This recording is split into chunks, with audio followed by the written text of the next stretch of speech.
Have you ever wondered where you really stand with God? Are you overcome with feelings of guilt because of things you've done wrong? Are you tired of religion that focuses on rules that you can't keep? Have we got good news for you?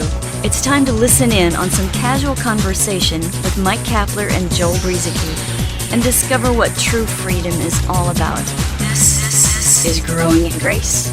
Well, howdy. Come on in. Make yourself at home here. This is like the Mayberry of Christian podcasts. I mean, just relax, just be yourself. No, we need a new whistler. We should have had the theme song ready to go. The Andy Griffith Show for you young whippersnappers out there. But yeah, Mayberry, if you don't know, just Google it and go watch some shows and enjoy it, because no pressure here. Just kick back and relax. It's like a Sunday in Mayberry. They don't make them like that anymore. Which was their Sabbath, by the way. Yeah, in 30 years, they'll be doing a Growing in Grace podcast, or someone else will be doing a podcast, and they'll say, it's like, go listen to watch the Big Bang Theory.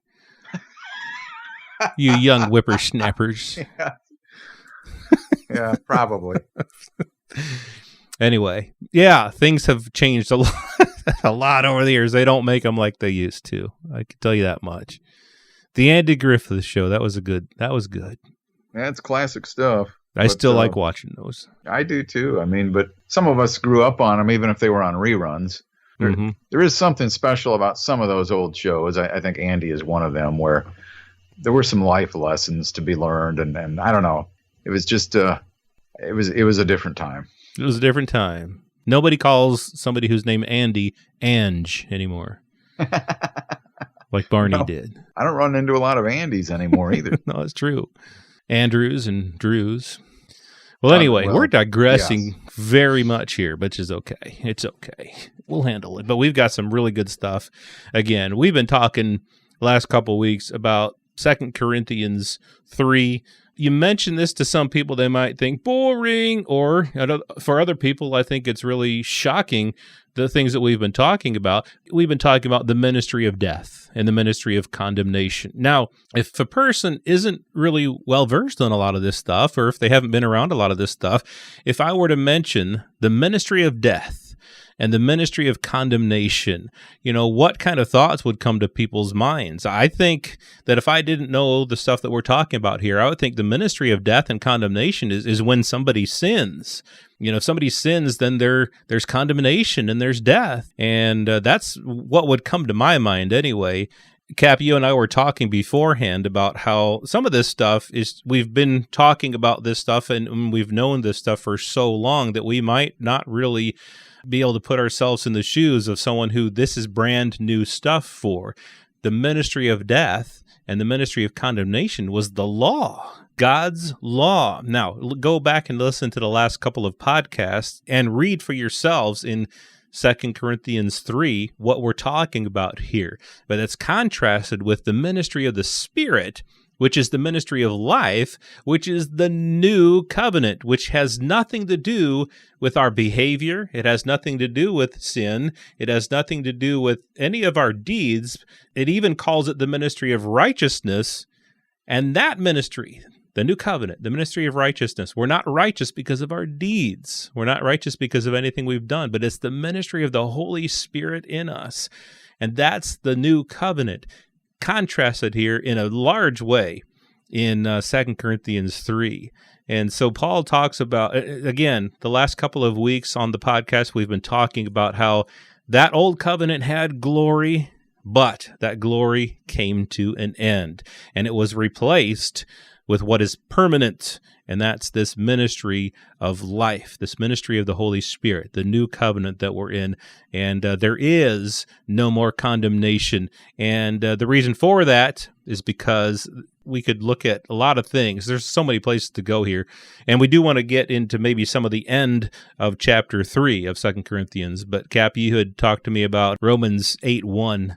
There is therefore now no condemnation for those who are in Christ Jesus. But why? Well, as we've talked about the last couple of weeks, because that ministry, the ministry of condemnation, came to an end. And that's a great cross-reference. Romans 8, starting with verse 1, because a lot of Christians hear this one I'm not sure if they hear it within the proper context or not, but it's a great verse. You mentioned being well-versed. We also talked about being well-chaptered. But anyway, side note there.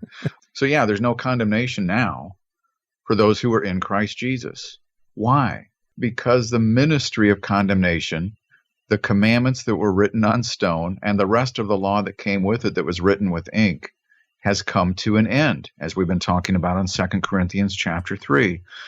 No condemnation for those who are in Christ, because the ministry of condemnation no longer exists per se. It faded. It came to an end and was replaced with something permanent, the ministry of righteousness, the ministry of the Spirit.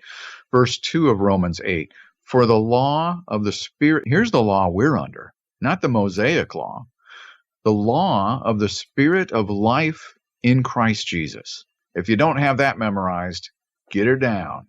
The law of the Spirit of life in Christ Jesus has set you free from the law of sin and death. The law of sin and death, what was that? The Mosaic law. For what that law could not do, weak as it was through the flesh, God did, sending his Son in the likeness of sinful flesh as an offering for sin. He, Jesus, condemned sin in the flesh so that the requirement of the law might be fulfilled in us. So Jesus did it all. He did it on our behalf. He fulfilled the law. The ministry of condemnation came to an end. Another great cross-reference with 2 Corinthians 3 is something you alluded to, I think, last week, Joel.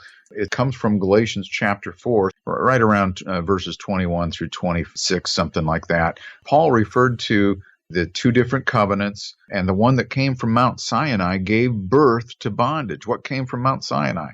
Those commandments that were written on stone. And so you see, some people, like you said, Joel, some people who aren't well-versed or well-chaptered have not heard this, even though they may have been in church all of their lives, maybe even a good Bible-believing evangelical church, and they've never heard about the ministry of condemnation and death. And yet, here we are. It's right here. And it's been replaced with something better and permanent, the ministry of the Spirit. I know there's a lot of fear out there in legalistic circles about teaching this sort of thing. Number one, they don't know much about it. Number two, they're afraid that people are going to say, well, I can go out and do whatever I want. We don't have to follow the Ten Commandments anymore. Well, we're not saying that you go against the commandments. As Joel has mentioned a couple of times over the last few weeks, we're not saying that the law is bad, that there's something wrong with the law. We're not saying that the law is evil. But the law could not give us life. It was written in stone and with ink, but it was not flexible. It required a standard of perfection that no human could live up to. It did not offer grace. And so I don't know if we're going to have time to get to the end of this chapter in 2 Corinthians, Joel. Yeah, especially with so many good cross references to go to. I mean, there's a lot of good stuff here, but Paul had said in Romans 7, I was once alive apart from the law, but when the commandment came, so he's talking about the law, when the law came, righteousness sprang to life, and I sprang to life. No, he didn't say that. He said when the commandment came, sin became alive, and I died. That's what happened with the law. And this commandment, which was to result in life, proved to result in death for me. So the law is the ministry of death, condemnation, bondage, like you just read there in Galatians 4. In Romans 3, Paul says that the purpose of the law was to make all of the world guilty before God. That's the ministry of the law, again, contrasted with the ministry of life, which is the new covenant. And in 2 Corinthians 3, it says, verse 12, since we have such a hope, we are very bold. Now, you didn't have hope with the old covenant because nobody could do it. Nobody had ever kept it. But since we have such hope, he says, we are very bold, not like Moses, who would put a veil over his face so that the Israelites might not gaze at the outcome of what was being brought to an end. There's a lot right there. But their minds were hardened. For to this day, when they read the old covenant, Now, he's specifically talking here about Jews, but I think a lot of this can be applied to people in the church today. When they read the Old Covenant, that same veil remains unlifted because only through Christ is it taken away. When you are reading the law, when you're thinking that the law is life, when you're thinking that the law is a guideline for Christian living, there's a veil lying over your heart. You need to turn to the Lord. It says, yes, to this day, whenever Moses is read, a veil lies over their hearts. But when one turns to the Lord, the veil is removed. Now, the Lord is the Spirit, and where the Spirit of the Lord is, there is freedom. And I think that goes along with Romans 8:2 that you were talking about. For the law of the Spirit of life in Christ Jesus has set you free from the law of sin and death. So under the Old Covenant, there was no freedom. And under the New Covenant, the Lord is Spirit, and where the Spirit of the Lord is, there is freedom.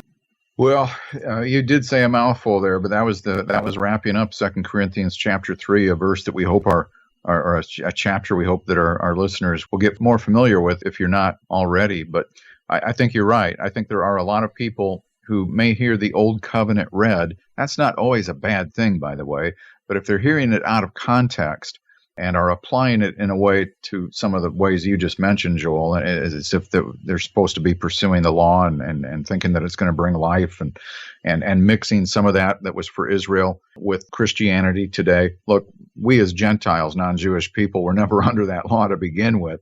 And to think somehow we're now being brought into it when it was the ministry of death and condemnation. Isn't that something, by the way? The ministry of death and condemnation with those commandments written on stone. And then we, from the earliest age in our church classrooms, we begin trying to teach kids to memorize that.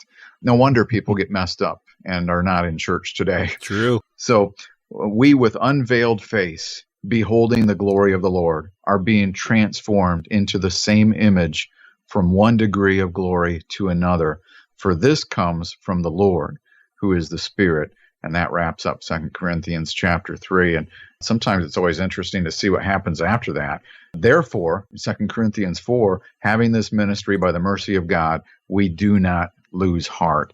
And so that's the good news here, is that we are under something so much more permanent, so much more better, the ministry of life and freedom that the law could not give. Unfortunately, a lot of times it gets mixed into Christian teaching, and it leaves people in a place of potential hopelessness, or at least fear and concern about wondering where they stand with God. And no Christian should ever feel that way.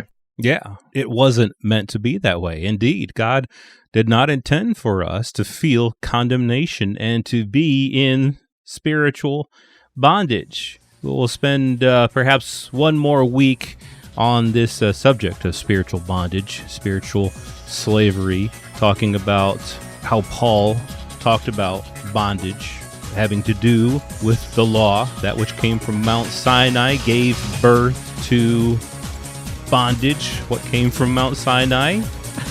You know what came from Mount Sinai. The law, the 10 Commandments. We'll talk about that next week, so stay close for that on Growing in Grace at growingingrace.org.